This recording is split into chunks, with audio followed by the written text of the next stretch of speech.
Many of you have heard of the orionprojectTV, and it is a 501c3 nonprofit that we started very recently, this year in 2008. And the purpose of it is to get the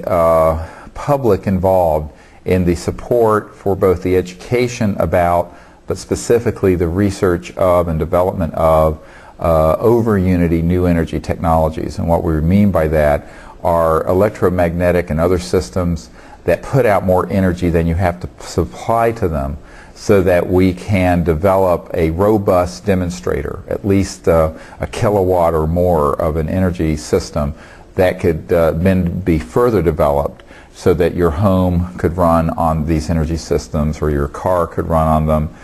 without the use of any fossil fuels, nuclear power, or sources of pollution at all. We know that this is possible. If you do a study over the last 100 years, since the early 1900s, and at the orionproject.org, there's a lot of historical overview back all the way to the time of Tesla and Stubblefield, where these types of technologies had been developed. Unfortunately, they have over the years either been fallen into disuse or been actively suppressed or purchased and then what we call black shelved, where they've been put on a black shelf and kept away from the public. Now, many people find that hard to believe, and I point out that in the last couple of months there was an article at JerusalemPost.com, a mainstream English language paper for Israel, where it discussed a man who had developed a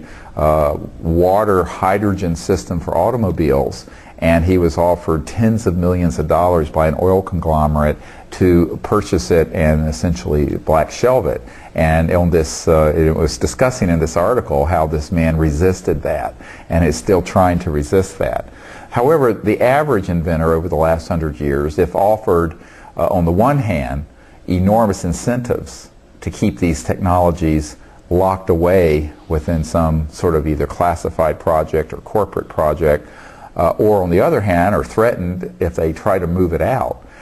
don't do that.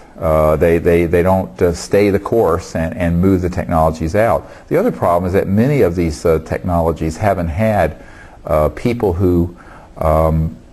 knew how to get them out. They didn't have a network through which to move them out to the public in a robust way and in a very large way so that they could actually have an effect in society. And the Orion Project has been designed to team up with our strategic network that have those sort of alliances and strategic alliances throughout the world, so that once we have either identified or developed one of these technologies, it can be massively disclosed and promulgated and then eventually put into widespread application. And the Orion Project really is the first time that we have had an opportunity so that the average person can contribute relatively small amounts of funding to this kind of R&D or high-tech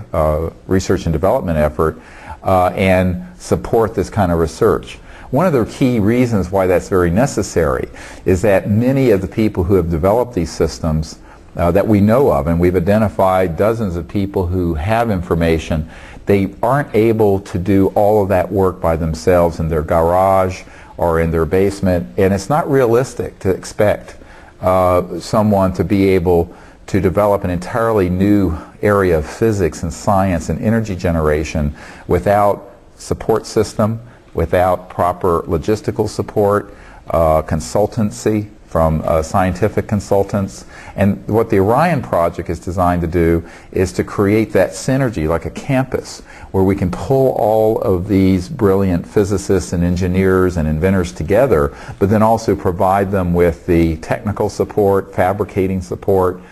materials management, security, logistics, and bring in the right folks when you get stuck on a certain issue to consult and solve the problem. Many people can bring these technologies 80% or 90% or 95%. They can't bring it all the way into development because they lack knowledge of optical switching, for example, or pulsed electronic systems, or what have you. There is a lot of technical burden, and most people don't have all that knowledge themselves. They have knowledge of electromagnetic systems, they have very good ideas of how to engineer systems, but they can't do it by themselves. And we have found that the best way to change that dynamic and actually get the first generation of these out to the public is to create a synergistic research and development effort under one roof where people can be brought together, where they can share information, and where the right support team can be put in place. So that's one of the central reasons for the orionproject.org. The other is to, in the event that our sister operation, the Advanced Energy Research Organization, AERO, which is a regular company, it's working also on some other technologies. If those were to reach a level of development that AERO could take them out and get them out to the public, the Orion Project would then be identified as the foundation, as a nonprofit, to see that those technologies are gifted back to areas of the world that couldn't afford to purchase them. For example, a lot of the environmental damage occurring in the equatorial rainforest areas are in areas that have very, very great poverty. And even if one of these systems costs $5,000 or $10,000 and a village would benefit from them so they wouldn't have to chop down tropical rainforests to make charcoal to cook their food, you might as well say $5 or $10 trillion. They don't have that kind of resource. So what the Orion Project would do and will do is be able to get these technologies and then through its network see that they are gifted to areas where a great deal of environmental damage is occurring, and in working with other international relief agencies get these technologies to these developing areas that are very impoverished, but also where there's a tremendous amount of environmental damage occurring. So that's an example of one of the roles of the Orion Project down the road. So that's really the central purpose of this effort, and as it's something where for the first time, because you know, regular corporations can't allow the public to participate unless it goes through an IPO, initial public offering, which itself costs millions of dollars to get done. This is a way to have a research institute where everyone can contribute a relatively small amount and create a fund to support these inventors and researchers and engineers. And so that's really the concept behind the Orion Project.